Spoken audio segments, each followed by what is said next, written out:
Good morning everyone. మనం previous క్లాస్లో ఏం నేర్చుకున్నాం? కంట్రోల్ ఇన్స్ట్రక్షన్స్ లో first control instruction if else నేర్చుకున్నాం. Now we're going to learn nested if and nested if else నేర్చుకుందాం. Nested if అంటే ఏంటిది, నెస్టెడ్ ఇఫ్ ఎల్స్ అంటే ఏంటిది ఇప్పుడు ఈ క్లాస్లో మనం చూద్దాం. ఓకే, ఇప్పుడు ఫస్ట్ది నెస్టెడ్ ఇఫ్. నెస్టెడ్ ఇఫ్ అంటే ఏంది? ఒక ఇఫ్ కండిషన్ లోపల మరో ఇఫ్ కండిషన్ ఉంటాన్ని నెస్టెడ్ ఇఫ్ అంటాం.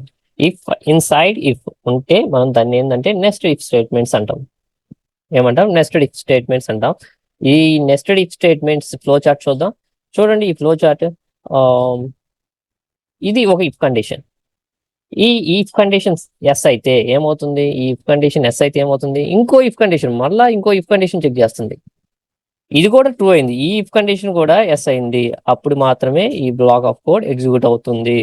గుర్తుపెట్టుకోండి, ఈ స్టేట్మెంట్ పార్ట్ అనేది ఎగ్జిక్యూట్ అవుతుంది. ఈ ఈ స్టేట్మెంట్ పార్ట్ ఎగ్జిక్యూట్ అవ్వాలంటే ఇక్కడ నా ఫ్లో చార్ట్ ప్రకారం ఎన్ని కండిషన్స్ సాటిస్ఫై అవ్వాలి?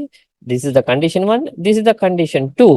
ఇలా ఎన్నైనా కండిషన్ పెట్టుకోవచ్చు, ఎన్నైనా ఇఫ్ కండిషన్స్ ఉండొచ్చు. అదే నెస్టెడ్ ఇఫ్ అనమాట. ఓకే, ఇది పాజిటివ్ ఫ్లో. నెగిటివ్ ఫ్లో చూద్దాం. సపోజ్ ఇఫ్ కండిషన్ చెక్ చేస్తున్నాం. ఇఫ్ కండిషన్ మీకు ఆల్రెడీ ఇది కూడా డెసిషన్ మేకింగ్ అండ్ బ్రాంచింగ్ లోనే వస్తుంది. మనం ఏదైనా ఒక బ్రాంచ్ ఒక స్టేట్మెంట్ పార్ట్ ఎగ్జిక్యూట్ అవుతుంది, గుర్తుపెట్టుకోవాల్సింది పాయింట్ అది. ఓకే, ఈ ఇఫ్ కండిషన్ ఎస్ అయినప్పుడు ఇందాక ఫ్లో చూసాం. ఇప్పుడు నెగిటివ్ ఫ్లో చూద్దాం. నెగిటివ్ ఫ్లో ఏంది? సపోజ్ నో కేసులో ఏమవుతుంది? చూడండి యారో మార్క్స్ ఎలా ఉన్నాయి. ఇటు వచ్చింది. డైరెక్ట్ గా ఈ స్కిప్ అయిపోద్ది. ఈ బ్లాక్ కోడ్ అనేది ఎగ్జిక్యూట్ అవ్వదు. అది ఫస్ట్ ఇఫ్ కండిషన్ లోనే నో అయితే. అలా కాకుండా ఇప్పుడు ఫస్ట్ ఇఫ్ కండిషన్ సాటిస్ఫై అయింది, ఈ కండిషన్ సాటిస్ఫై అయింది, ఎస్ అయింది. ఈ కండిషన్ చెక్ చేస్తుంది. ఈ కండిషన్ చెక్ అయినప్పుడు ఎస్ అవ్వలేదు, నో అయింది. నో అయినప్పుడు కూడా ఏమవుతుంది? సింపుల్ గా చూడండి ఇక్కడికి వచ్చేస్తుంది. ఈ బ్లాక్ ఆఫ్ కోడ్ అనేది ఎగ్జిక్యూట్ అవ్వదు.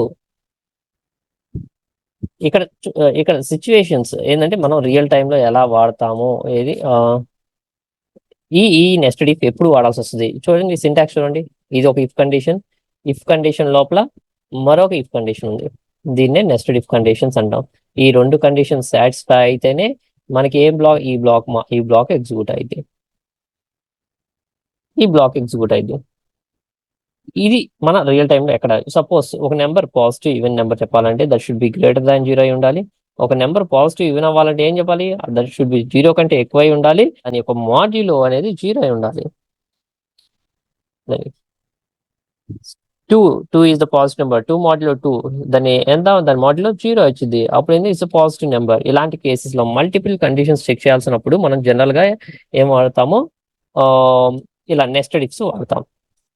ఇది నెస్టెడ్ ఇఫ్ కండిషన్ యొక్క సింటాక్స్, ఒక small example and flow chart మనం ల్యాబ్ చేద్దాం. చూడండి ఇక్కడ మీరు ఫోకస్ చేయాల్సింది ఏదైతే ఎగ్జాంపుల్ థియరీ మనం ఎక్స్ప్లెనేషన్ చెప్పుకున్నాం, సేమ్ ఎగ్జాంపుల్ చూసుకుందాం. ఒక నెంబర్ పాజిటివ్ ఈవెన్ నెంబర్ అవ్వాలంటే that should satisfy 2 condition. 1 is 0 అయి ఉండాలి అండ్ దాని యొక్క మాడ్యులో అనేది షుడ్ బి 0 అయితే దాన్ని ఏ నెంబర్ అంటాం? పాజిటివ్ ఈవెన్ నెంబర్ అంటాం. చూడండి దాన్ని మనం నెస్టెడ్ ఇఫ్ లో ఇఫ్ ఇన్సైడ్ ఇఫ్ చూడండి. ఆల్రెడీ మనకి మీ కర్సర్ మూవ్ అవుతుంది. కర్సర్ మూవ్మెంట్ అబ్జర్వ్ చేయండి. చూడండి ఇఫ్ ఏ గ్రేటర్ దాన్ 0, ఇక్కడ A greater than 0, if A greater than 0 అయ్యుండి మళ్ళీ if A modulo 2 greater than 0 అయితే మనం ఏం రాసాము? That is a positive number. ఈ రెండు కండిషన్స్ సాటిస్ఫై అయితే ఆ నెంబర్ ని మనం ఏమంటాం? పాజిటివ్ ఈవెన్ నెంబర్ అంటాం. ఓకే, కంపైల్ చేద్దాం. Alt F9. Okay, no errors. Control F9. Control F9. I'm giving 10. 10 is positive number. ఎందుకు? ఫస్ట్ ఇఫ్ కండిషన్ సాటిస్ఫై అయింది, సెకండ్ ఇఫ్ కండిషన్ కూడా సాటిస్ఫై అయింది కాబట్టి పాజిటివ్ ఈవెన్. సపోజ్ నేనేం చేస్తున్నాను? మళ్ళీ ఈ తాప కంట్రోల్ F9 నేను 9 ఇస్తున్నాను. 9 సాటిస్ఫై అయిద్దా? 9 ఏ గ్రేటర్ దాన్ 0 అవుతుంది. But A modulo 2 equal to 0 అవ్వదు. అందుకోసం ఏంది? అవుట్పుట్ రాలేదు మనకు, అంతే. ప్రోగ్రామ్ నుంచి బయటకు వచ్చేసాం. ఏ ఒక కండిషన్ సాటిస్ఫై అయినా మనకేంది? ఈ లైన్ ఆఫ్ బ్లాక్, ఈ స్టేట్మెంట్ అనేది ఎగ్జిక్యూట్ అవ్వదు. అదే నెస్టెడ్ ఇఫ్.